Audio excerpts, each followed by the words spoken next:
Comparison हा भारताला लागलेला राष्ट्रीय रोग आहे. पूर्वी पालक करायचे, नातेवाईक करायचे, आज सोशल मीडियामुळे आपण स्वतः करायला स्वतःच करतो. आपण खूप वेळेस पॉझिटिव्ह थिंकिंग करतो, बट ज्यावेळेस आपण ऍक्शन घ्यायची वेळ येते त्यावेळेस कुठे ना कुठे कमी पडतो. तर हा जो गॅप असतो हा कसा काय फील करायचा? जे विचार तुम्ही कागदावर उतरत नाही त्या विचारांचा काही उपयोग नाही. एकतर तुम्ही जिंकता किंवा तुम्ही शिकता. फेल्युअर नावाची गोष्ट नसते. हा जर तुम्ही पर्स्पेक्टिव्ह ठेवला प्रत्येक गोष्टीकडे बघण्याचा, तर एवढा माणूस डिमोटिवेट होणार नाही. आजचा पॉडकास्ट काही मोटिवेशन नाहीये, तर तुम्ही स्वतःला समजून घ्या यासाठी आहे. 14 वर्ष मैदानात राहून विद्यार्थी, पालक, प्रोफेशनल्स आणि उद्योजकांसोबत थेट काम करणारे लक्ष गुरुकुल आणि बिझनेस सारथी यासारख्या कंपन्यांचे संचालक योगेश कुंदे हे आज आपल्या पॉडकास्टमध्ये आपल्यासोबत आहेत. आणि आज आपण त्यांच्यासोबत बोलणार आहोत जेनझीज बद्दल, त्यांना येणाऱ्या अपयशांबद्दल, बिझनेसमध्ये करणाऱ्या चुकांबद्दल आणि एक माणूस म्हणून मजबूत उभं कसं राहायचं याबद्दल. की जे फाउंडर्स असतात, जे नवीन काही बिझनेस स्टार्ट करताय पहिल्या 2 वर्षामध्ये 3 वर्षामध्ये, कोणत्या 3 मोठ्या चुका करतात तुम्हाला असं वाटतं? तर त्या इन्स्टंट सक्सेसमुळे हे जे लगेच ग्रॅटिफिकेशन जे किंवा लगेच सक्सेस सेलिब्रेशनचं जे आहे ना, त्यामुळे मग डिस्ट्रॅक्शन येऊ शकतं. लोक सीएला वर्षातून एकदा कॉल करतात. सीएला दर आठवड्याला भेटलं पाहिजे तुम्ही, जर तुम्हाला तुमचा स्टार्टअप चांगल्या व्हॅल्युएशनला न्यायचं. आपली एनर्जी पुढची पिढी आहे ती मेंटली स्ट्रॉंग असावी, यासाठी काय चेंजेस आपल्याला आज घडवणं गरजेचं आहे? योगेश सर नमस्कार आणि स्वागत आहे तुमचं बोल मराठी या युट्यूब पॉडकास्टमध्ये. मला पहिला प्रश्न तुम्हाला असा विचारायचा आहे की आज लोकांना मोटिवेशन एवढं इझिली अवेलेबल आहे. इंस्टाग्राम, युट्यूब, कोणते काही ओपन करा सोशल मीडिया, इझिली मोटिवेशन त्यांना मिळू शकतं. बट तरीही आपण पाहतो की आज लोक खूप जास्त डिमोटिवेटेड आहेत, डायरेक्शनलेस आहेत मी म्हणेल. तर याच्या मागचं रिझन तुम्हाला काय वाटतं? तुमचा प्रश्न ऐकल्यावर मला ते गाणं आठवलं, सारा समंदर मेरे पास है, एक बूंद पाणी मेरी प्यास आहे. बरोबर. तर झालं, हे मोटिवेशन आहे अवेलेबल, पण नेमकं त्याला काय गरजेचं आहे? तुमच्या प्रश्नाचं ते डिरेक्शनलेस. म्हणजे आपण जर उदाहरण घेतलं गुगल मॅपचं, गुगल मॅपमध्ये मला कुठे जायचंय यासोबत मी कुठे आहे हे पण टाकायला. बरोबर. हे टाकल्यानंतर कुठलं टूल तुम्ही वापरणार, म्हणजे तुम्ही चालत जाणार आहे, 4 व्हीलरने जाणार आहे, 2 व्हीलरवर जाणार आहे, त्यानुसार तो रस्ता दाखवतो आणि त्यानुसार तो वेळ पण सांगतो. प्रॉब्लेम हा आहे की लोकांना बाहेरून बरंच काय भेटतंय की हे केलं पाहिजे, ते केलं पाहिजे, ह्या गोष्टीने आपण सक्सेस मिळवतो, रिलेशनशिप चांगले होतात. पण नेमकं तो काय आहे, तो कुठे, त्याच्या आत काय? म्हणजे एक गोष्ट मी नेहमी सांगत असतो की 2 उंट गप्पा मारत असतात. लहान उंट मोठ्या उंटाला विचारतो, आपलं शरीर असं काय, पाय असे, कान असे, पाठ अशी. मोठा उंट म्हणतो वाळवंटात संरक्षण करण्यासाठी, जे वाळवंटाचे वातावरण आहे. छोटा उंट विचारतो मग आपण प्राणी संग्रहालयात काय करतोय. असं बऱ्याच लोकांचं झालंय की पहिलं तर त्यांना, काही जणांना पोटेन्शियल माहिती नाही, काही जणांना माहिती आहे पण ते आहेत चुकीच्या ठिकाणी. म्हणजे आपण म्हणतो स्वॉट, त्याच्यामध्ये आपण स्ट्रेंथ माहित तर करतो, पण त्याच्या पुढची एक गोष्ट आहे ती आहे फोर्टिफाईंग रिसोर्सेस. तुमचं स्ट्रेंथ रिअलाइज झाल्यावर तुम्ही फोर्टिफाईंग रिसोर्सच्या संपर्कात असाल तर तुमची स्ट्रेंथ फोर्टिफाय म्हणजे वृद्धिंगत होणार आहे. शक्तिस्थानं मला कळली, बऱ्याच जणांना ती पण माहिती नाही, पण कळल्यानंतर पण जर तुम्ही त्या लोकांच्या संपर्कात नसाल जिथे तुमची ती वृद्धिंगत होतील. म्हणून तुम्ही बघा, शाहरुख खान पासून बरेच सक्सेसफुल लोक म्हणतात की I was at the right place at the right time with the right people. So ते आहे तुमचं वाळवंट. बरोबर. जर तुमचं शरीर तसं आहे बरोबर, तर तुमचे स्ट्रेंथ जाणून घेणं, त्यानुसार त्या वातावरणात असणं, तेव्हा ते वृद्धिंगत होणार आणि तेव्हा ते मोटिवेशन कामी येणार. बरोबर. So people are directionless not because they don't know where they can go or they want to go. त्यांना कुठे जायचं हे माहित नाही म्हणून नाही डिरेक्शनलेस, ते कुठे आहेत हे त्यांना माहिती नाही. बरोबर. ते काय आहेत ते माहिती. तुम्ही म्हटलं की त्यांना त्यांची स्ट्रेंथ जाणून घ्यायला पाहिजे, तर अशा काही गोष्टी तुम्ही सांगू शकता का की ज्याने ते स्वतःची स्ट्रेंथ समजून घेतील? सो स्ट्रेंथ जाणून घेताना ना त्यांना परखडपणे आत्मपरीक्षण करणं गरजेचं आहे आणि काही ठिकाणी त्यांना क्रिटिसायझेशन पण झेलावं लागेल स्ट्रेंथ जाणून घेताना. कारण त्यांना त्यांची स्ट्रेंथ कधी कधी आपल्याला ना काही गोष्टी दिसत नाही, म्हणून आरसा नावाची गोष्ट अस्तित्वात आली. सगळ्याच गोष्टी डोळ्यांनी दिसत नाही. तर आपला आरसा असतात आपले मित्र, आपले आई वडील, आपले नातेवाईक, आपले जवळचे, आपले कलिग्स. सो तुम्हाला त्यांच्याकडून जाणून घेणं गरजेचं, काही प्रश्न त्यांना विचारणं गरजेचं आहे. आता हे प्रश्न विचारल्यावर ना जवळच्या लोकांना लवकर आपल्या स्ट्रेंथ आठवत नाही, म्हणून म्हटलं की क्रिटिसायझेशन पण झेलायला लागेल. म्हणजे तो तुमचं चांगलं सांगण्याच्या बदली तुमच्या कदाचित निगेटिव्ह पॉईंट सांगत असते. तर तिथे त्यांना म्हणायला लागेल ऐकून, ठीक आहे हे सांगितले पण एक तरी चांगली गोष्ट मला सांगा ज्यामुळे तुम्हाला वाटतं मी यशस्वी होऊ शकतो, जी माझ्यातली तुम्हाला आवडते, जी गोष्टीमुळे आपलं रिलेशन अजूनही आहे, ज्या गोष्टीमुळे तुमचा माझ्यावर विश्वास आहे. असे तुम्हाला आधी पॉइंट्स काढायला लागतील की तुमच्यात काय काय चांगल्या गोष्टी आहेत. दुसरी गोष्ट, तुम्हाला काय करायला आवडतं जिथे तुम्हाला पैसा नाही भेटला तरी तुम्ही ते कराल. असे काही प्रश्न विचारायला लागतील. म्हणजे माझ्या पुस्तकात मी ती लिस्टच दिलेली, त्यातले काही इथे शेअर करतो की तुम्हाला हे पण विचारणं गरजेचं आहे की असं काय मला कॉन्ट्रीब्युट करायचं की माझे खूप पैसे आले. हा प्रश्न तर सगळ्यांना माहिती आहे, पैसे नसेल तर मी कशात काम करेल, त्यातून पॅशन कळतं. पण पॅशन सोबत पर्पज कळलं पाहिजे. माझ्याकडे खूप पैसे आले, सगळं आलं, पण आणि मला ती शक्ती न्यायला आली की आता झालं तुझं काम, पण मी म्हणत थांब, मला एवढं एक काम करायचं. ते काम काय?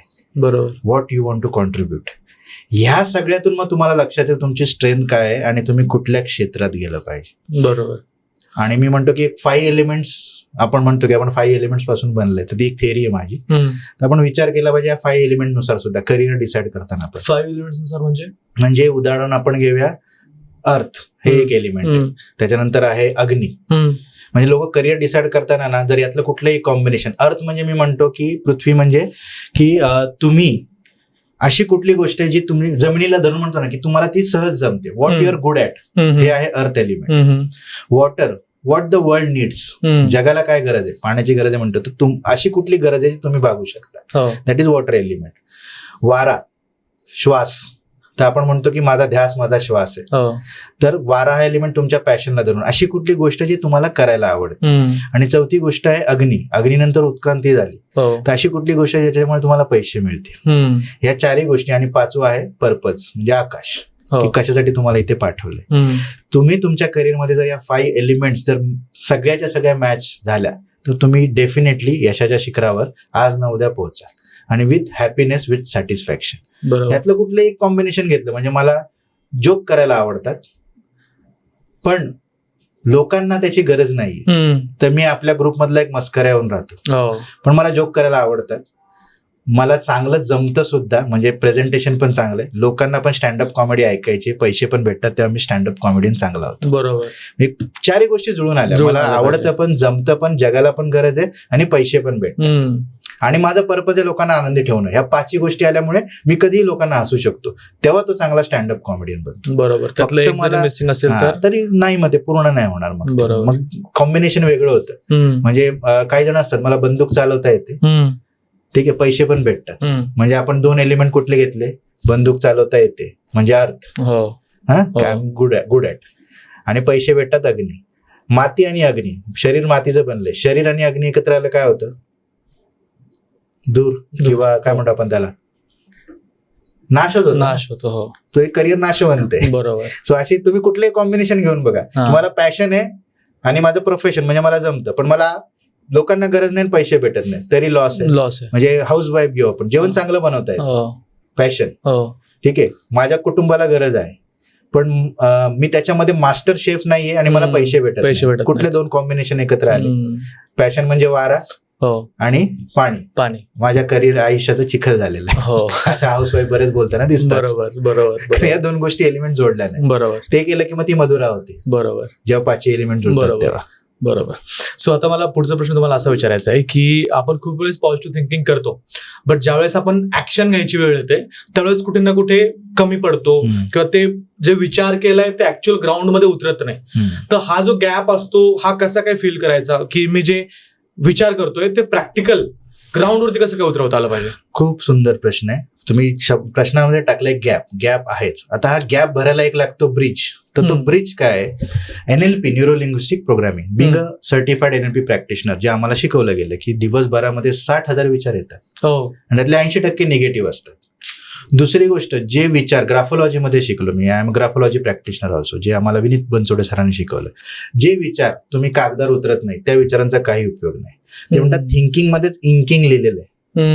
ग्राफोलॉजीमध्ये सांगितलं जातं की आपला अंगठा आपल्या ब्रेन डेव्हलपमेंटसाठी खूप महत्वाचं कार्य करतो डिसिजन मेकिंग मध्ये. म्हणून बघा, पूर्वी ज्याला लिहिता यायचं नाही त्याला अंगठा बहाद्दर म्हणायचं. अजून असा रोबोट बनला नाहीये जो लिहू शकतो, कारण अंगठ्याचा अजून त्याचं ते इंटिग्रेशन जमलं नाहीये सायंटिस्ट लोकांना. सो खूप पॉवरफुल टूल आहे, त्यामुळे लिहिणं खूप गरजेचं आहे. म्हणजे hand writing is brain writing असंही म्हटलं जातं. सुद्धा मी यशस्वी लोकांना जर भेटला आणि मी ज्यांना भेटलोय तर मला एक गोष्ट कॉमन त्यांच्या दिसली की ते लिहितात, त्यांचे विचार कागदावर उतरवतात आणि म्हणून ते ऍक्शन मध्ये येतात. Until and unless you whatever you think you don't ink it, ते इम्प्लिमेंट होणारच नाही. जर तुम्ही होणार मला लिहायला टाईप नाही, लिहिलं पाहिजे. एक्सेल वरती काही गोष्टी तरी तुम्हाला लिहिणं गरजेचं आहे. म्हणजे येवले त्यांच्या वह्या भरलेल्या आहेत, वह्या भरलेल्या आहेत त्यांच्या. आम्ही एका कोर्समध्ये एकत्र होतो, म्हणजे मी बघितलं की त्यांच्या वह्या भरलेल्या आहेत. अजून एक कडक स्पेशलचे केरुरे म्हणून आहे, कडक स्पेशल, अभिनंदन कडक स्पेशल जो ब्रँड आहे त्याचे जे केरुरे आहेत, अजित केरुरे, त्यांच्या सुद्धा वह्या भरलेल्या आहेत लिहून. आपल्याला वाटतं यशस्वी लोक असेच वह्याच्या वह्या भरलेल्या असतात. आशुतोष गोवारीकर आपल्याला माहिती लगानमुळे हिट झाला, किती पानं रखडली असतील त्याने. त्यामुळे अजून एक माझ्या ओळखीचे खूप मोठे बिल्डर आहेत आणि ते लिटरली दिवसभर फ्री असतात, बिल्डर कन्स्ट्रक्शन क्षेत्रात असून पण, आणि मोठे मोठे प्रोजेक्ट चालू आहे. तर ते म्हणतात मी एकच काम करतो, मी लिहितो आणि लिहिल्यानंतर ते डेलिगेट करतो. त्यांच्याकडे नेहमी त्यांची फाईल अशी रेडी असते, ती मास्टर फाईल. त्यामुळे जर एक स्टेप पुढे जायचंय, एक्सेल आणि मोबाईलने टाईप करून एक लेवलला जातात, पण तुम्हाला एक्स्ट्राऑर्डिनरी लेवलला जायचंय, you have to write it. जे काही विचार येत आहेत की जेव्हा जे काही गोष्टी त्याला इम्प्लिमेंट करायच्या त्या पेपरवरती लिहिल्या पाहिजे आणि मग त्याला इम्प्लिमेंट केलं पाहिजे, असं तुम्ही म्हणतात. तुमचा गॅप कुठे, समुद्रावरती आहे, नदीवरती आहे, किंवा दोन जमिनींमध्ये, म्हणजे थोडक्यात तुमचं स्वप्न काय आहे ना, त्यानुसार ठरेल की तुम्हाला तो गॅप भरण्यासाठी ब्रिज कुठला बांधायचा. सो हे ब्रिज आहे, टाईप करणं, एक्सेल शीट आणि लिहिणं. सर्वात स्ट्रॉंग ब्रिज आहे लिहिणं. बरोबर, एक्सेल पण चालेल, पण ब्रिज सर्वात बेस्ट आहे लिहिणं. लिहून काढा आलेल्या आयडिया. लिहिताना तुम्हाला जाणवतं अरे दिस विल नॉट वर्क, स्वतःलाच कळतं. विचारांमध्ये नाही कळत की हे चालेल ना चालेल, लिहितो तेव्हा कळतं. बरोबर, जास्त अजून डिटेलमध्ये आपण विचार करतो. करेक्ट. मला अजून एक विचारायचं आहे की आजचा स्टुडंट जो आहे, आपण खूप वेळेस असं म्हणतो की तो मेहनत नाही करत. आजकाल पॅरेंट्सही तक्रार करतात की माझा मुलगा जो आहे तो अभ्यासावरती, मेहनतीवरती जास्त फोकस करत नाहीये. किंवा इव्हन आपण बिझनेस पर्स्पेक्टिव्हने असं बोलू शकतो की जे नवीन एंटरप्रेनर्स असतात ते तेवढी मेहनत नाही घेत जेवढं पहिल्यांदा घ्यायचे. सो तुम्हाला काय वाटतं की आजचा विद्यार्थी खरंच मेहनत कमी घेतोय किंवा त्याला मार्गदर्शन त्या प्रकारचं मिळत नाहीये? ह्याला 2-3 अँगल आहेत. पहिलं तर मार्गदर्शन मी म्हणायला आहे, भरपूर आहे. म्हणजे आज तर इन्फॉर्मेशन आपल्या टिप ऑफ द फिंगर आहे. मेहनतीच्या बाबतीत काय होतंय, तर पहिला अँगल जो आहे ह्याच्यामध्ये हा विषय येतो. आता तर तुम्ही तरुण पोरं बघितली तर एक गाणं त्यांच्यामध्ये खूप फेमस आहे, if you are done with your ex move on to next. So ही जी त्यांची मेंटॅलिटी पुढे सरकायचं, म्हणजे फरक पडत नाही. आणि मेहनतीला सुद्धा पर्याय त्यांना असं वाटतं आहेत. आणि मेहनत म्हणजे त्यांचा एक माइंडसेट झाला, मेहनत म्हणजे डॉंकी, गाढव. त्यामुळे स्मार्ट वर्क हा एक शब्द, पण स्मार्ट वर्क मध्ये सुद्धा वर्क आहे. बरोबर. आणि याच्या विरुद्ध पण तुम्हाला काही विद्यार्थी दिसेल की कमालीची मेहनत करतात, कमालीची. तर हे का होतं, तर हे जे आहेत ना, हे कमालीची मेहनत करणारे, when they are done with their X they find out their why, not alphabet Y, WHY, why. त्यांना त्यांचा का सापडलेला असतो. आणि का सापडला ना एखाद्याला की मग कसं करायचं यासाठी तो जीवाचं रान करतो. अनेक तरुण पोरं खरंच खूप मेहनत करताय. प्रश्न आहे की तुम्ही त्यांना ना व्हॉट डू यू डू पेक्षा ना why do you get up विचारा. मी कुठल्याही तरुणाला भेटलं मी विचारत नाही what do you why do you get up, तू जागा का होत. त्याचं उत्तर सापडलं ना तर तो करेल. आता पालक मी अनेक बघतो, पॅरेंटिंगचे पण काही येतात केसेस, तर मुलांना म्हणतात मी डॉक्टर आहे, तो डॉक्टरच व्हायचा. अजूनही आपल्याला वाटतं 3 इडियट झाल्यावर चित्र बदललं असेल, पण अजूनही हे चित्र आहेत. मी सांगतोय तसं कर, तुला काय कळतंय, हे चित्र अजूनही आहे. बरोबर.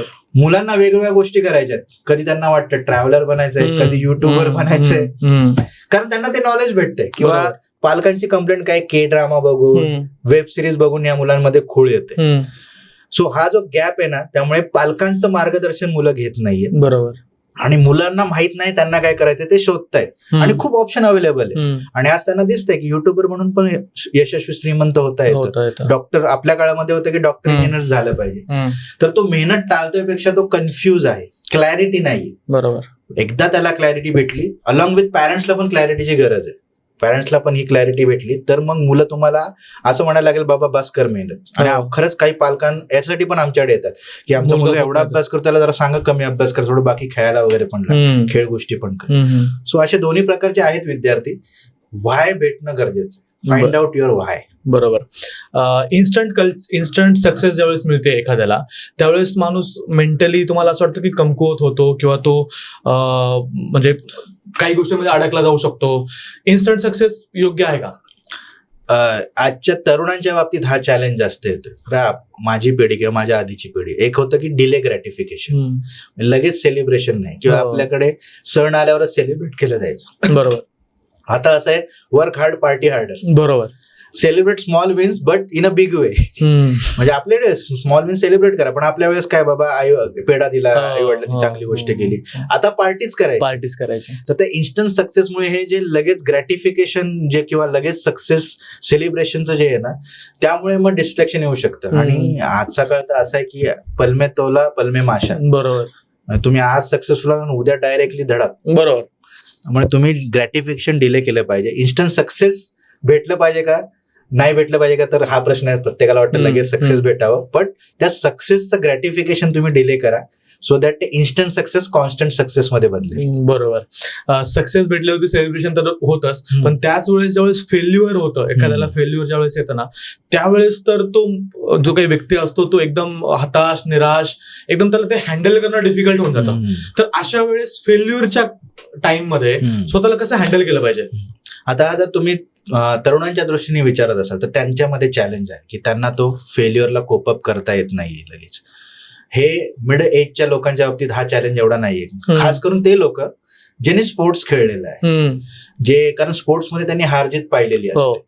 ज्यांनी कधीच हार पाहिली नाही ना, त्याला जेव्हा फेल्युअर येतं, एक पुस्तकी किडा म्हणा की नेहमी सक्सेस पाहत राहिला, आणि अचानक जेव्हा तो तरुण होतो किंवा प्रौढ होतो, त्यावेळेस फेल्युअर त्याला बघायला लागतो की कधी पाहिलं नाहीये. मग तिथे तो कन्फ्युज होतो आणि तिथे तो डिप्रेशन मध्ये जातो. त्यामुळे मी म्हणत असतो की मुलांना आणि येऊन आपण पण अनेक गोष्टी ट्राय केल्या पाहिजे. आणि आमचे गुरु नेहमी म्हणायचे की either you win or you learn. एकतर तुम्ही जिंकता किंवा तुम्ही शिकता. फेल्युअर नावाची गोष्ट नसते. हा जर तुम्ही पर्स्पेक्टिव्ह ठेवला प्रत्येक गोष्टीकडे बघण्याचा, तर एवढा माणूस डिमोटिवेट होणार नाही आणि ज्या चुकीच्या गोष्टींकडे जातो, व्यसन असेल किंवा सुसायडल टेंडन्सी, तिकडे जाणार नाही. बरोबर. अजून एक जी गोष्ट सगळ्यांच्या आयुष्याशी जोडलेली आहे ती आहे सोशल मीडिया. आणि सोशल मीडियावरती आपण काही व्यक्तींना जेव्हा पाहतो त्यावेळेस असं वाटतं की अरे हा तर काहीच नाही करत आहे, मी याच्यापेक्षा जास्त शिकलेलो आहे, बट याची लाईफस्टाईल बेटर आहे. मग त्या व्यक्तींना पाहून खूप वेळेस आपण डिप्रेस देखील होतो. तर या सोशल मीडियाला कसं हँडल करायला पाहिजे, ही जी मनस्थिती असते, द्विधा परिस्थिती असते, किंवा ते स्वतःलाच कमी लेखणं आपण चालू करतो दुसऱ्या व्यक्तीकडे पाहून, तर याला आजच्या वेळामध्ये कसं हँडल केलं पाहिजे? म्हणजे हे आजचं नाहीये, सोशल मीडिया एक माध्यम झालं त्यासाठी, पण कंपॅरिझन हा भारताला लागलेला राष्ट्रीय रोग आहे असं उघडपणे म्हणतो. पूर्वी पालक करायचे, नातेवाईक करायचे, आज सोशल मीडियामुळे आपण स्वतः करायला कंपॅरिझन. आणि हा अतिशय घातक. म्हणजे आपल्या ब्रेनमध्ये ना जर कॉर्टिसॉल नावाचा द्रव स्तरला तर आपली डिसिजन मेकिंग पण अफेक्ट होते. आणि हा द्रव स्तरण्यामागे कंपॅरिझन, कंडेम आणि कंप्लेंट हे 3 C's कारणीभूत ठरतात. त्यामुळे हा डेंजरस आहे कंपॅरिझन. पूर्वी पालक करत होते, आता आपण स्वतः करायला, त्याच्यापासून दूर राहिलंच पाहिजे. सो प्रत्येक जणांची एक टाइमलाईन आहे. कोणी 52व्या वर्षी मॅकडोनल्ड उघडून यशस्वी झालाय, कोणी 60व्या वर्षी KFC उघडून यशस्वी झालाय, कोणी 20-25 मध्ये फेसबुक उघडून यशस्वी झालाय. सो प्रत्येकाची एक टाइमलाईन वेगळी आहे. आणि बऱ्याच वेळा तुम्हाला माहिती आहे, सोशल मीडिया असेल, ते बिग बॉस असेल, इव्हन शार्क टँक असेल, जे रील मध्ये दाखवलं जातं बऱ्याच वेळा ते स्क्रिप्टेड असतं. बरोबर. कारण तिथे ऑडियन्स व्ह्युअर्स हवे असतात, ते स्पॉन्टेनियस नसतात बऱ्याच गोष्टी. काही तो एकदमपणे त्याच्यावर विश्वास ठेवणं हे आपल्यासाठी घातकच ठरेल. So your life is your life. मी पुन्हा म्हणेन की स्वतःमध्ये डोकवा. बरोबर. बाहेर बघाल तर तुम्हाला प्रॉब्लेमच आहे. बरोबर. आजच्या तरुणांमध्ये कॉन्फिडन्स कमी आहे तुम्हाला असं वाटतं? नाही, अजिबात नाही. उलट मी म्हणे ओव्हर कॉन्फिडंट आहे असं म्हटलं तरी हरकत नाही. एका लेवलला दे आर डॅम कॉन्फिडंट. हा, इथे एक भाग आहे शहरी आणि ग्रामीण. आणि खास करून जर महाराष्ट्रामध्ये म्हणाल तर अजूनही दुर्दैवाने इंग्रजीची भीती, या भीतीमुळे एवढे टॅलेंटेड असतात. म्हणजे मला ग्रामीण भागातल्या मुलांनाही पुण्यामध्ये एकत्र एका संस्थेने ऑर्गनाईज केलेलं ट्रेनिंग द्यायचा संधी भेटलेली. तर तिथे मी बघितलं कोडिंगमध्ये किंवा टेक्निकल एवढे मास्टर, पण इंटरव्ह्यूच्या नावाने घाम फुटणार. म्हणजे त्यांना जे येतं ते मांडता येत नाही. सो तो एक चॅलेंज आहे. नाहीतर त्यांच्या टेक्निकल स्किलच्या बाबतीत ते एवढे कॉन्फिडंट आहे. सुदैवाने बाप सारख्या काही संस्था आज उभ्या राहत आहेत, ज्या ग्रामीण भागामध्येच उभ्या राहून ग्रामीण भागातल्या लोकांना रोजगार देत आहेत आणि त्यांचं पोटेन्शियल बाहेर काढतात. पण कॉन्फिडंट आहे, हे काही गोष्टी आहेत ज्याच्यामुळे ग्रामीण भागातली लोक, शहरी भागातली मुलं तर ओव्हर कॉन्फिडंट आहे. म्हणजे आई बापांपेक्षा आम्हाला जास्त कळतं असं त्यांचा ऍटिट्यूड झालेला आहे. तर सोनाराने कान टोचावं तसं आई वडिलांनी अशी जर तुमची मुलं असतील तर तुम्ही तशा एक्सपर्ट्स, काउन्सलर्स आणि एज्युकेटर्सकडे घेऊन जाणं गरजेचं आहे. कारण एक लेवलला येऊन मुलं ऐकत नाही. मी स्वतःच्या मुलांना सुद्धा माझे जे मित्र प्रशिक्षण क्षेत्रांमध्ये त्यांच्याकडे घेऊन जातो काउन्सिलिंगसाठी, आणि ते माझे प्रशिक्षक मित्र त्यांच्या मुलांसाठी मला काउन्सिलिंगला बोलवतात. कारण घर की मुलगी दाल बरोबर. बरोबर. पण मला असं वाटतं की म्हणजे मे बी तुम्ही ऑब्झर्व केलं असेल, ज्यावेळेस तुम्ही एखादा सेमिनार घेत असाल किंवा एखाद्या मोटिवेशन स्पीक तुम्ही देत असाल, त्यावेळेस त्याचा इम्पॅक्ट त्या मोमेंटला दिसतो, बट एका काळानंतर त्याचा इम्पॅक्ट कमी होत जातो किंवा नंतर ते त्या ज्या गोष्टी तुम्ही सांगितल्या असतील कोणाला त्या लक्षात नाही राहत. सो असं का होतं? 2 गोष्टी मी सांगेल. एकदा एक व्यक्ती असाच गुरुकडे गेला, मी एवढी पुस्तकं वाचलीत, एवढे ट्रेनिंग अटेंड केलेत, एवढे व्हिडिओ पाहिले, काय लक्षातच राहत नाही, काय फायदा आहे सगळ्याचा. गुरु म्हणतो ते सगळं राहू दे, आता माझं एक काम कर, ती एक चाळणी दिसते ना ती कचऱ्यामध्ये पडलेली, ती उचल आणि त्याच्यामध्ये पाणी भरून आण. तू चाळणीमध्ये पाणी कसं भरून आणायचं? गुरुचं ऐकायचं, जा कर. तो जातो, पाणी काय राहत नाही, तसंच घेऊन येतो, बघा राहत नाही, तू आण, प्रयत्न कर. 2 वेळा, 3 वेळा, 5 वेळा, 10 वेळा झाला तो वैतागतो. 10 वेळा प्रयत्न केले. तुम्ही म्हणता ना एखादी गोष्ट 10 वेळा केली पाहिजे, नाही ते पाणी त्यात राहणार नाही, चाळणी आहे ती. बोल बरोबर आहे, आता चाळणी बघ, जेव्हा उचलली तेव्हा कशी होती आता कशी, आता स्वच्छ झालेली, एकदम लख्ख झालेली. का? कारण तेवढ्या वेळा पाणी त्यातून पास झालं. प्रशिक्षण, ट्रेनिंग, व्हिडिओज यातून काय होतं, आपली चाळणी स्वच्छ होते. तर ती स्वच्छ करणं का गरजेचं आहे? आंघोळ का करतो आपण राहतो अशा वातावरणात, प्रचंड सगळं पोल्युशन, की आपल्याला रोज आंघोळ करायला लागते. जंगलातल्या माणसाला आंघोळ करायला लागेल का रोज? प्राणी रोज आंघोळ करतात का? ते नेचरमध्ये राहतात, स्वच्छ राहतात. आपल्याला आतून बाहेरून स्वच्छता करायला लागते. सेम मोटिवेशन असतं. त्यामुळे एक सेमिनार ऐकून फरक पडणार नाहीये. तुम्हाला कंटिन्युअस डेली त्या गोष्टी घेतल्या पाहिजे. माझे कितीतरी मित्र आहेत जे रोज वॉक करताना पॉडकास्ट बघतात. तुमचा एकाने मला सांगितलं होतं की बोल मराठीचा पण हा छान पॉडकास्ट आहे म्हणून शेअर केला होता मला. सो या गोष्टी रोज केल्या पाहिजे. आंघोळीसारखं रोज मोटिवेशन घेतलं पाहिजे. मग उद्देश हा नाहीये की ते तुमच्या किती लक्षात राहील, तुम्ही किती इम्प्लिमेंट कराल. उद्देश आहे तुमची चाळणी स्वच्छ करणं. बरोबर. मला अजून एक तुम्हाला विचारायचं आहे की आज सोशल मीडियाचं वातावरण आहे, सोशल मीडियाचा काळ आहे, युग आहे, त्यासोबतच मेंटल हेल्थ हेही तेवढंच महत्वाचं आहे. आणि कालच्या पेक्षा आज आपण जर पाहिलं तर याची पीडित लोकांची संख्याही वाढत चाललेली आहे. परंतु तरीही आज ओपनली या विषयावरती बोलताना आपण समाजामध्ये कोणाला पाहत नाही. जर एखादा मेंटली डिप्रेस असेल, एन्झायटी असेल, तर तो सांगून घरच्यांना विचारत नाही किंवा त्याच्यावर ट्रीटमेंट घेत नाही. आपण या विषयाकडे, मेंटल हेल्थकडे गांभीर्याने घेत नाहीत. तर याच्यावरती तुम्हाला काय वाटतं, हे असं काय आज? काही फॅक्ट्स आपण पाहूया. आपल्याला असं वाटतं मेंटल हेल्थ जे लोकांची अफेक्ट झाली ते एक तर रिलेशनशिपमध्ये होते किंवा फायनान्शियल कंडिशनमुळे होते, किंवा एक समाजाचा एक स्तर आहे जे मेंटल हेल्थने अफेक्ट होतात. म्हणजे आपण म्हणू की भरल्या पोटी दुखणं मेंटल हेल्थ. म्हणजे असं काही लोक म्हणतात की ज्याचं सगळं झालेलं आहे त्यांचाच मेंटल हेल्थचा इश्यू. तर असं नाहीये. म्हणजे आपण शेतकऱ्यांच्याही आत्महत्या पाहिल्यात. लॉकडाऊनमध्ये तर त्याच्यापेक्षा जास्त उद्योजकांच्या आत्महत्या झाल्या होत्या आकडेवारीनुसार. विद्यार्थ्यांच्या आत्महत्या, म्हणजे माझी पहिली संस्था सुरू करण्यामागची जी प्रेरणा होती ती हीच होती की मला अनेक ठिकाणी सेमिनारला बोलवायचे. काही विद्यार्थी ओळखीचे झालेले, फक्त सेमिनार करायचो मी त्यावेळेस. आणि त्यातलं एका विद्यार्थ्याचं मला कळलं दुसऱ्या विद्यार्थ्याकडून की सर त्या विद्यार्थ्याने सुसाईड केलं कारण तो एक्झाम मध्ये फेल गेला. आणि तिथून मी मोटिवेट होऊन मग ठरवलं की विद्यार्थ्यांसाठी प्रोग्राम आणावा. कारण जेव्हा मी आकडेवारी पाहिली तर वर्षाला, म्हणजे दिवसाला 40, म्हणजे वर्षाला जवळ 12,000 विद्यार्थ्यांच्या आत्महत्या त्यावेळेस होत होत्या. तर हा प्रॉब्लेम आहे. पण कसं आहे की आपण लोकांना हे ऍक्सेप्ट करायला रेडी नाही. म्हणजे इतकं शारीरिक आजार किंवा आजारी पडला आपण सहज सांगतो, अरे सर्दी झाली आज ऑफिसला येऊ शकत नाही, आपण बोलू शकतो. पण रील पण एक मी पाहिली होती की एक जेनझी म्हणतो सर आज मी डिप्रेस आहे, मी ऑफिसला येऊ शकत नाही. तर बॉस एकदम आश्चर्यचकित होतो, हे जेनझी ना डिप्रेशन मुळे आजार, म्हणजे त्याला तो एक सिरियसली घेतलं जात नाही की खरंच डिप्रेशन पण त्या सर्दी एवढं, हे काय म्हणू शकतो आपण, जशी सर्दी एकाची सर्दी दुसऱ्याला पसरते. कोरोना काय होता आपण म्हणतो ते संसर्गजन्य, तसं डिप्रेशन पण संसर्गजन्य असू शकतं आणि त्याला तो रेस्ट दिला पाहिजे. बरोबर. हा अवेअरनेस नाहीये या हेल्थ बद्दल, आणि तो येतोय पण हळूहळू येतोय. सिटीज मध्ये येतोय, गावांमध्ये यायला अजून वेळ लागेल. पण असं नको यायला की जसं कोरोनाचे पेशंट मरायला लागल्यावर कोरोनाबद्दल अवेअरनेस आला, तसं मेंटल हेल्थ बद्दल नको व्हायला की सुसाईडचं प्रमाण वाढणं. रिलेशन आज पुणे नंबर 1 वर आहे डिवोर्स मध्ये. काय मेंटल हेल्थच आहे ना कन्सर्न, त्याच्याशीच कनेक्टेड आहे. सो त्यामुळे असं नको व्हायला की प्रॉब्लेम झाल्यावर याचा अवेअरनेस वाढवा. गव्हर्नमेंटने काही मेंटल हेल्थसाठी, मेंटल सपोर्टसाठी नंबर पण दिलेले आहेत, त्यांच्यावर पण रेकॉर्ड ब्रेक कॉल्स येत आहेत. ओपनली बोलणं गरजेचं आहे. जसं LGBTQ हा विषय सुद्धा आता ओपनली बोलला जातो. मेंटल हेल्थ पण हळूहळू बोलला जाईल.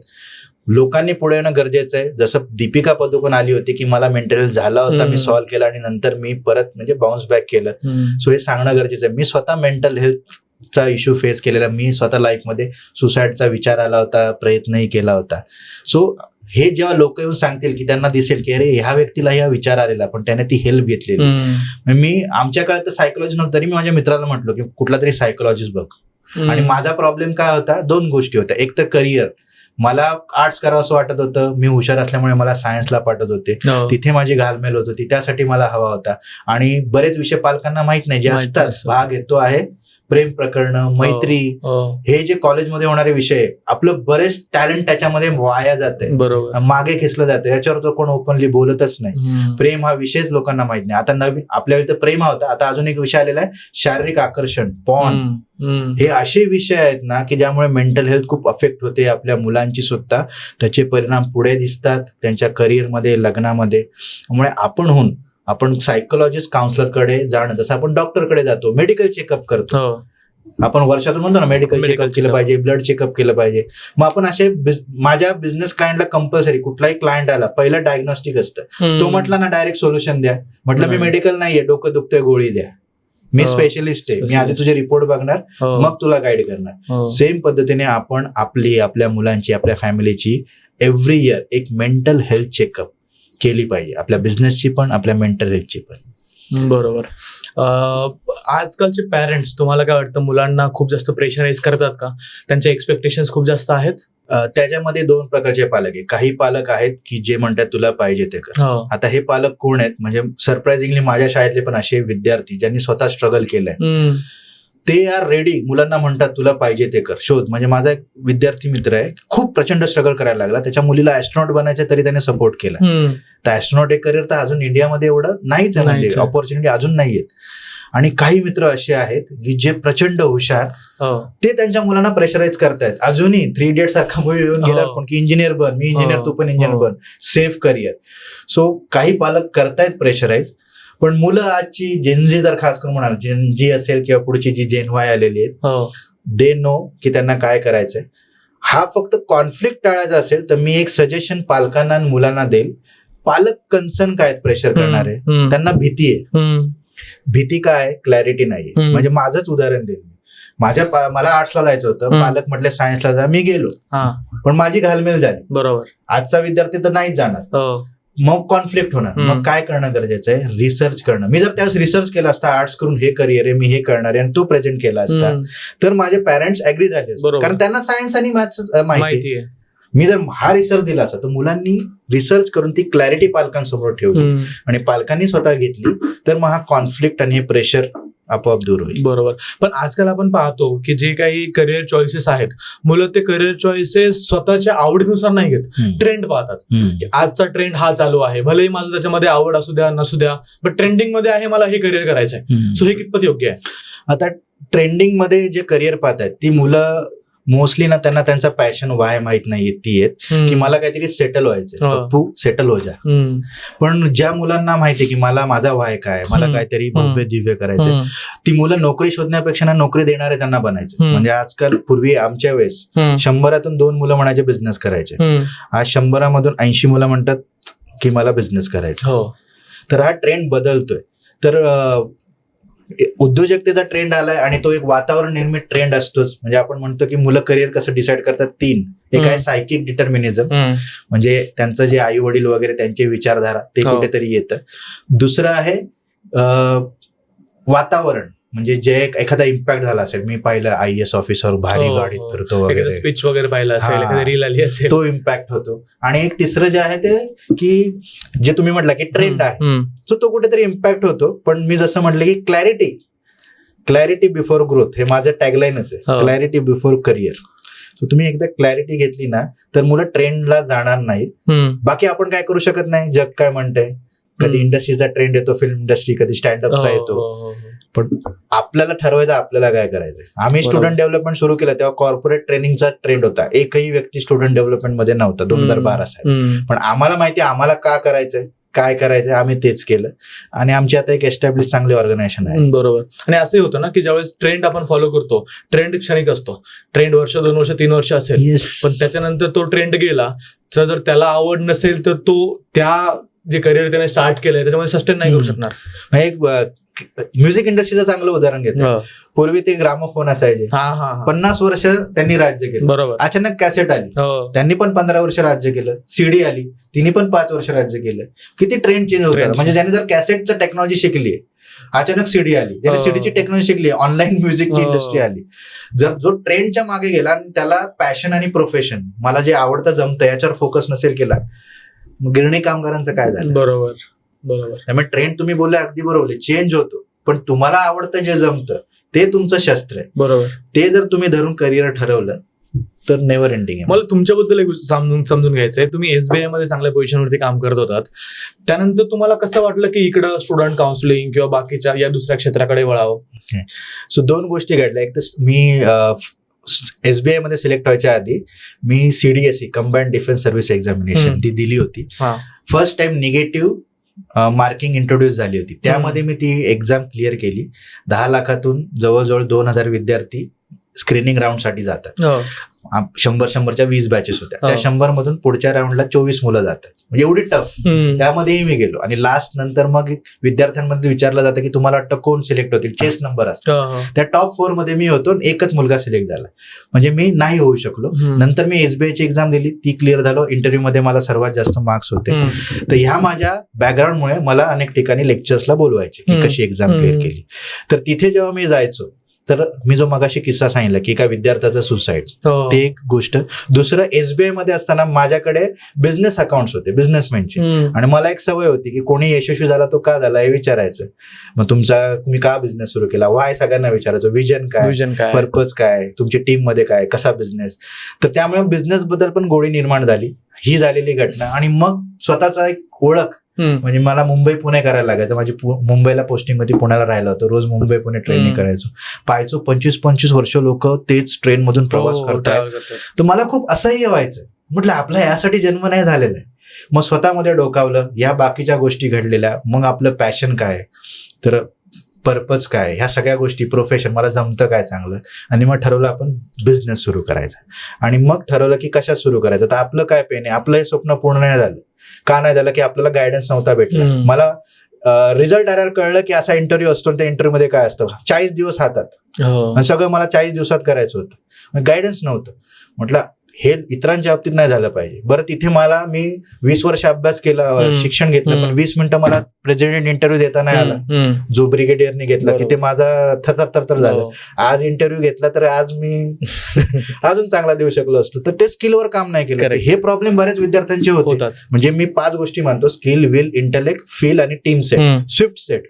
हा विद्यार्थ्यांमध्ये डेव्हलप केला पाहिजे. आणि मग मी बिझनेस मध्ये आलो आणि माझा पहिला बिझनेस सुरू केला, लक्ष्य गुरुकुल नावाची स्टुडंट डेव्हलपमेंट कंपनी. ती सुरू केली, ती चांगली चालू होती.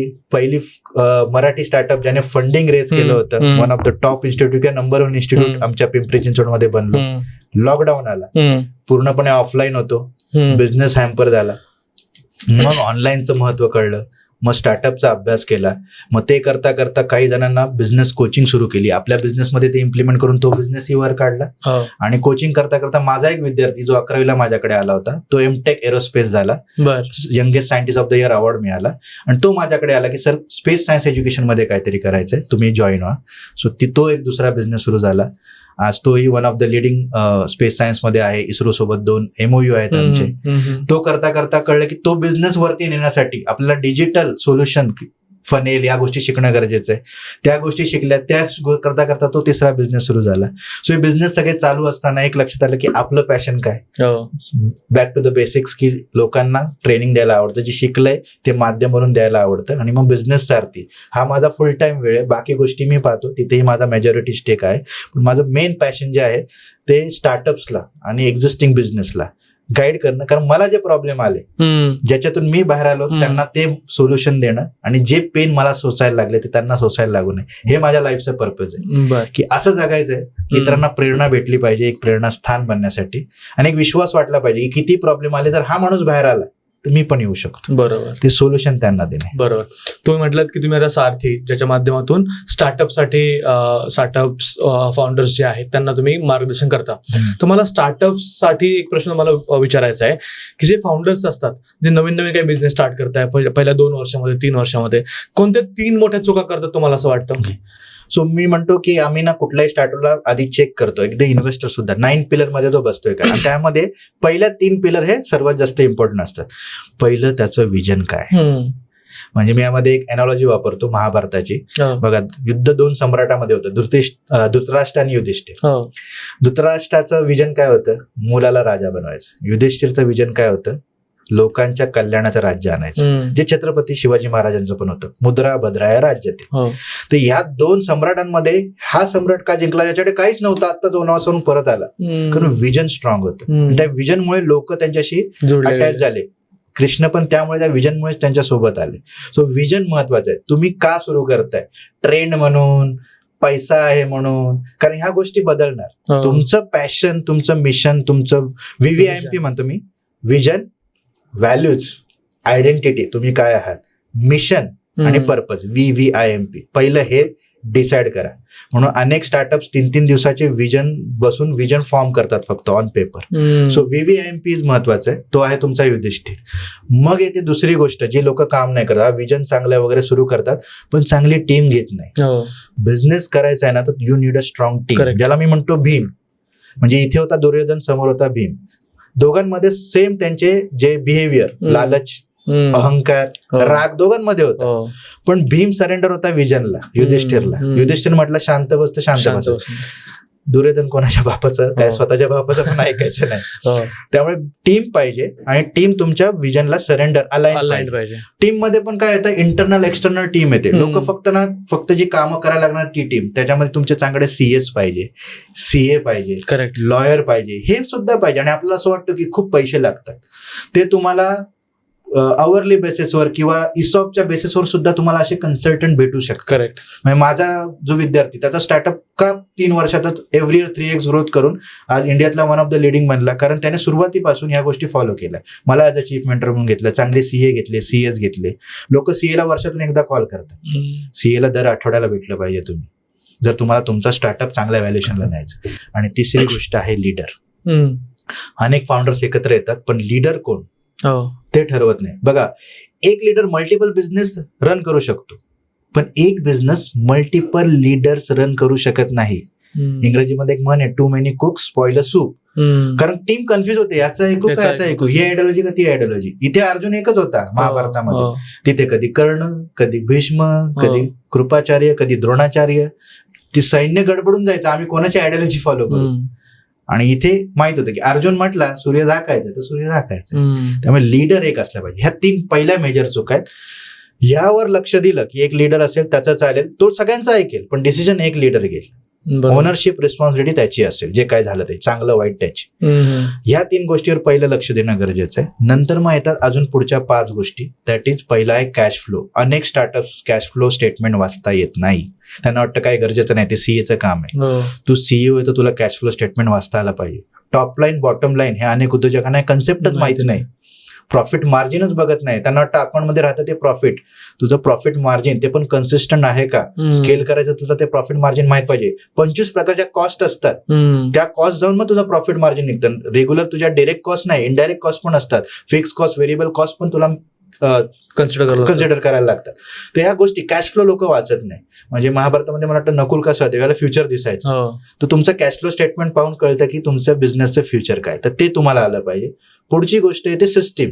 म्हणजे सहदेव मला वाटतं चांगले घोडे मॅनेज करायचं. आज तुमची बिझनेसचे घोडे तुमची सिस्टीम.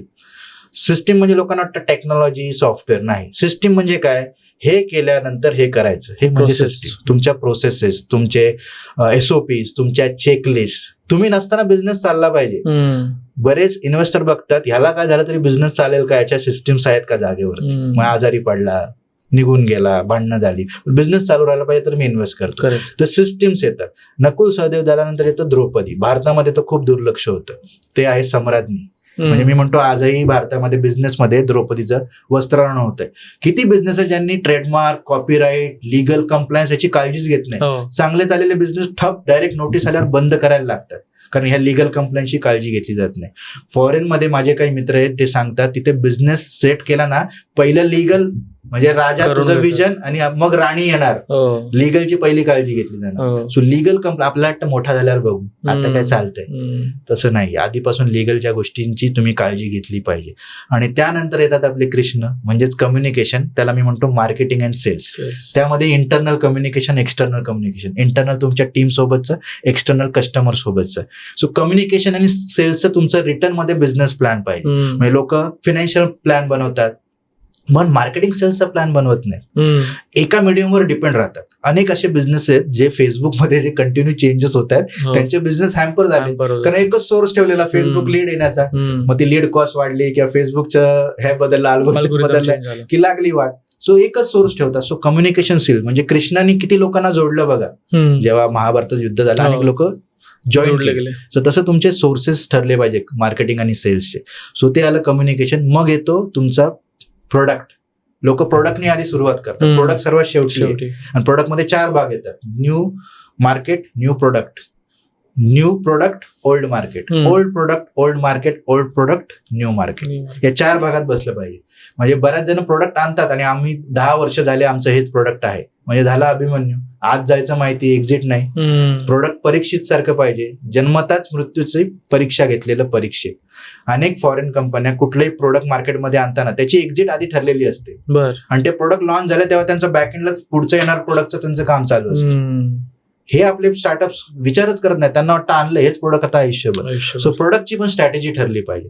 आणि हे सगळं झाल्यानंतर मग 9वा पॉइंट येतो, कल्चर. म्हणजे कोणती. सो हे जर तुम्ही 9 पॉईंट पाळले, म्हणजे कुठलाही बिझनेसमॅन आला तुम्ही बघतोय 9 मध्ये कुठे प्रॉब्लेम. काही जण म्हणतात मागच्या वर्षी खूप चांगली सुरुवात झाली, या वर्षी टीमच सोडून गेली आमची, अचानक सगळे आता कामाचा लोड आला, एवढं सगळं बिझनेस आहे पण टीम नाहीये, हे जेएनजी असेल. तर मी बघतोय 9 पिलर मध्ये कुठे तू विजन अलाइन केलं होतं का टीम सोबत, तू विजन आधी तुझं फॉर्म केलं होतं का, हे आधी चेक करतो. त्याचे HR प्रोसेसेस वगैरे सेट केलेले आहेत का टीमच्या बाबतीत.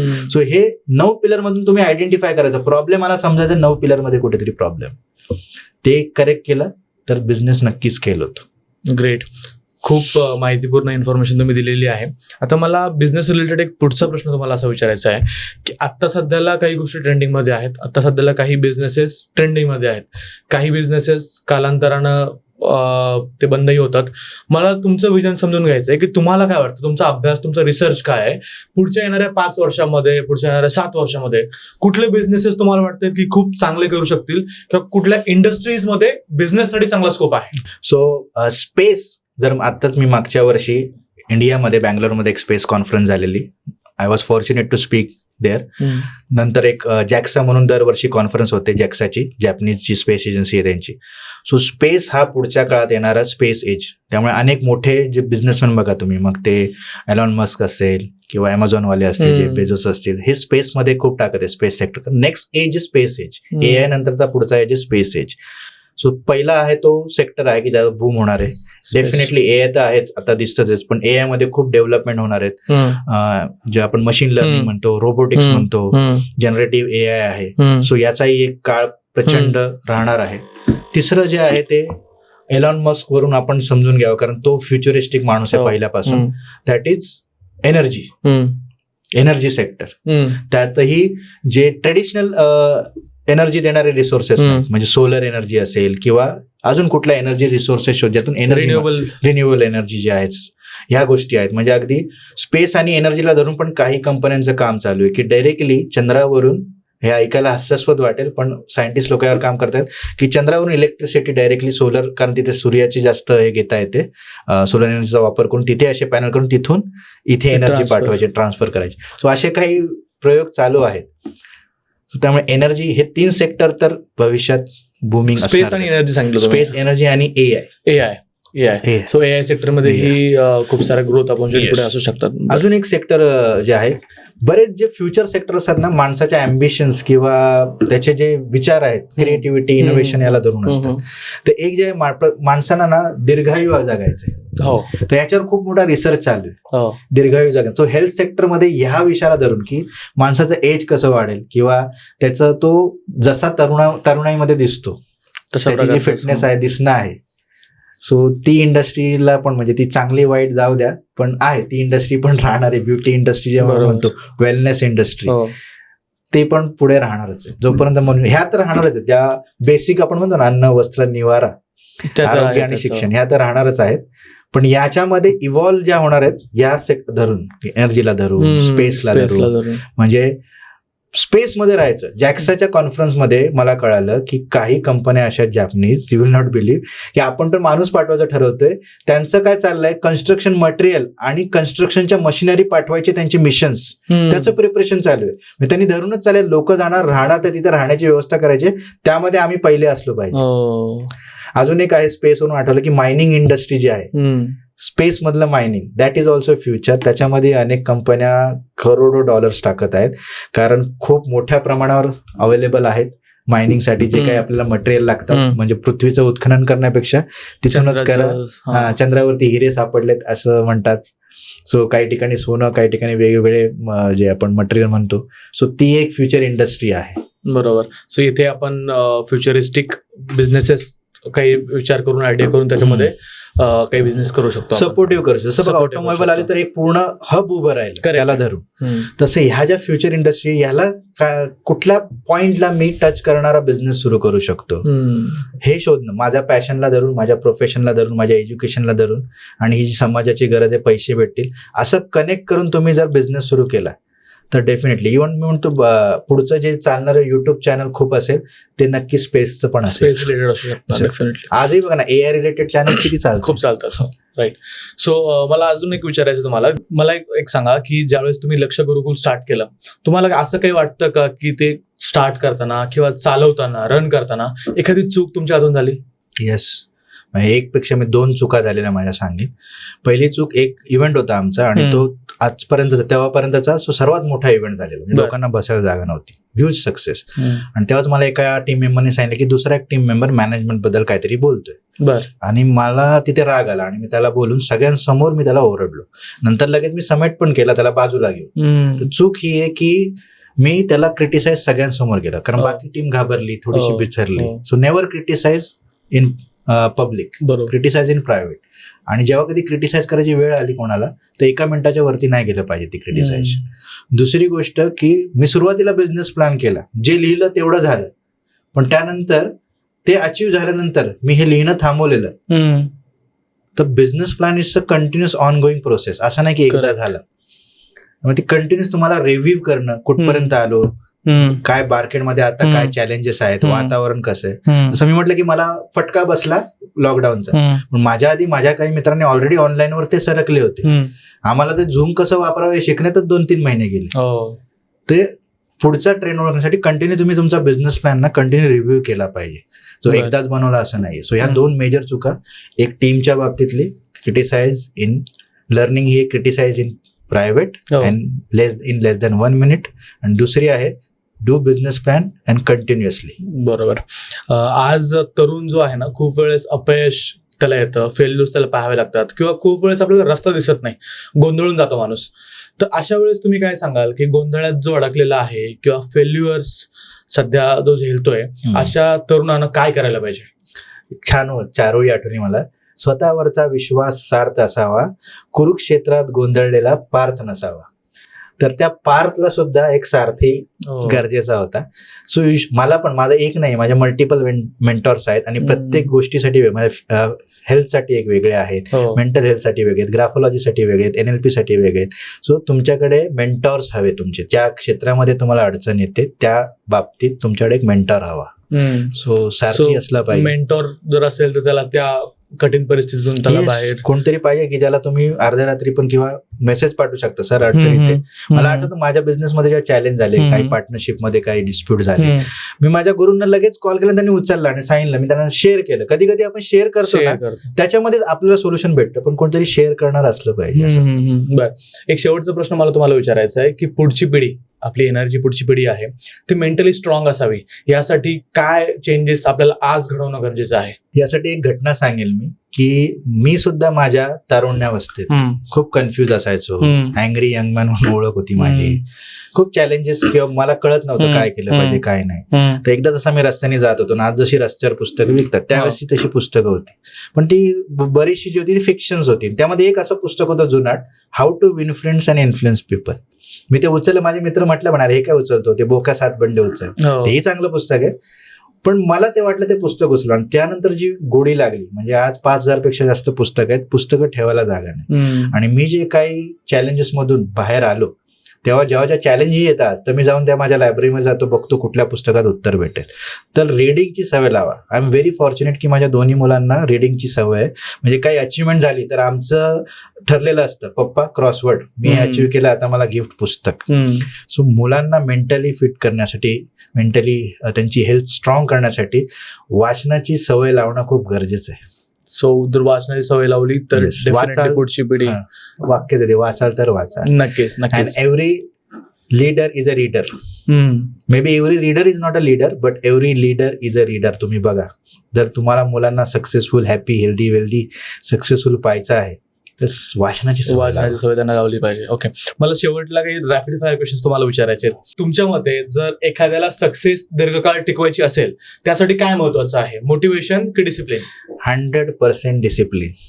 बर, का डिसिप्लिन? बघा, आमच्या गुरुंनी आम्हाला एक ऍक्टिव्हिटी दिलेली, पटकन सांगतो. त्यांनी ना सांगितलं की तुम्ही प्रत्येक शब्दाला एक नंबर द्या, ए ला 1, बी ला 2. तर असे 2च शब्द आहेत ज्याची टोटल 100 होते. म्हणजे सक्सेस आपल्याला 100 हवंय, बाकी हार्डवर्क वगैरे सगळे शब्द घ्या त्याची कमी होते, पण एक शब्द 2 शब्द ज्याची 100 होते. डिसिप्लिनची टोटल 100 होते आणि ऍटिट्यूडची टोटल 100 होते. सो हा झाला वर्ड गेम, पण तुम्ही बघा यशस्वी माणूस जेवढे बघा, they are discipline. Without discipline success टिकत नाही, पण टिकणार. बरोबर. आज आपल्याला खूप साऱ्या गोष्टी आयुष्यामध्ये सक्सेसच्या मध्ये येतात, तर त्याच्यामध्ये तुम्हाला काय वाटतं की जे सगळ्यात जास्त कारणीभूत असतं, कम्फर्ट झोन की fear? Comfort zone. Comfort zone म्हणजे बरेच टॅलेंट कम्फर्ट झोन मध्ये जन्मतात आणि मरतात. नवीन समुद्र शोधायचे असेल तर जुने किनारे सोडता आले पाहिजे. बरं, आजच्या काळामध्ये एक सक्सेसफुल करिअर घडवण्यासाठी डिग्री महत्वाची आहे की स्किल सेट? स्किल. डिग्री हा गेट पास आहे, डिग्रीमुळे तुम्हाला एंट्री भेटेल, पण स्किल नसेल तर तुम्हाला नोकरी नाही भेटणार किंवा सक्सेस नाही भेटणार. बरोबर. यशस्वी आयुष्य जगण्यासाठी पैसा जास्त महत्वाचा आहे की समाधान? हो. आता हे तुम्ही म्हणा, लाईफ इज अ जर्नी, आपण सक्सेस इज अ जर्नी. आता प्रवास करायचा तर गाडीमध्ये पेट्रोल पण हवं आणि आनंद पण आला पाहिजे. त्यामुळे मला वाटतं एका नाण्याच्या दोन्ही बाजू आहे. फक्त पैसा हा समाधान नसला पाहिजे, पण दोन्ही गरजेचं आहे. मला तुमच्यासाठी एक प्रश्न विचारायचा आहे की तुम्ही स्वतःला ट्रेनर मानता की लर्नर मानता? लर्नर. मी अभ्यासक मानतो स्वतःला. म्हणजे मी आजही ट्रेनिंग मध्ये म्हणतो मी तुमच्याकडून शिकत असतो. Okay, thank you so much sir, तुम्ही आज आम्हाला टाइम दिला. आपण आज पालकांवरती, विद्यार्थ्यांवरती, बिझनेसवरती, तुमच्या प्रवासावरती खूप साऱ्या गोष्टी डिस्कस केल्या आणि मलाही खूप साऱ्या नवीन गोष्टी शिकायला मिळाल्या. कशा प्रकारे बिझनेस फॉर्म केला पाहिजे, कशा प्रकारे ते पिलर्स काय असतात, त्याला कसं आपण इम्प्लिमेंट केलं पाहिजे, विद्यार्थी सुरुवातीला काय चुका करतात, पालकांनी त्यांना कसं घडवलं पाहिजे, वाचनाचं तुम्ही महत्त्व समजून सांगितलं. तर मलाही वाटतं की आपल्याही प्रेक्षकांना या पॉडकास्टमधून खूप साऱ्या नवीन गोष्टी शिकायला मिळाल्या असतील. तुम्हाला जर सरांकडून अजून कन्सल्टिंग हवं असेल, त्यांच्यासोबत कॉन्टॅक्ट करायचं असेल, मी त्यांचे डिटेल्स डिस्क्रिप्शन बॉक्समध्ये आणि कमेंट बॉक्समध्ये पिन करून ठेवेल. त्यांची वेबसाईट आहे www.yogeshunde.com. या वेबसाईटला तुम्ही एकदा व्हिजिट करा. तुम्हाला जर काही त्यांच्याकडून हेल्प हवी असेल, मदत हवी असेल, तर त्यांना डेफिनेटली तुम्ही कॉन्टॅक्ट करा. तुम्हाला नक्कीच चांगला रिझल्ट मिळेल. सर धन्यवाद. थँक्यू.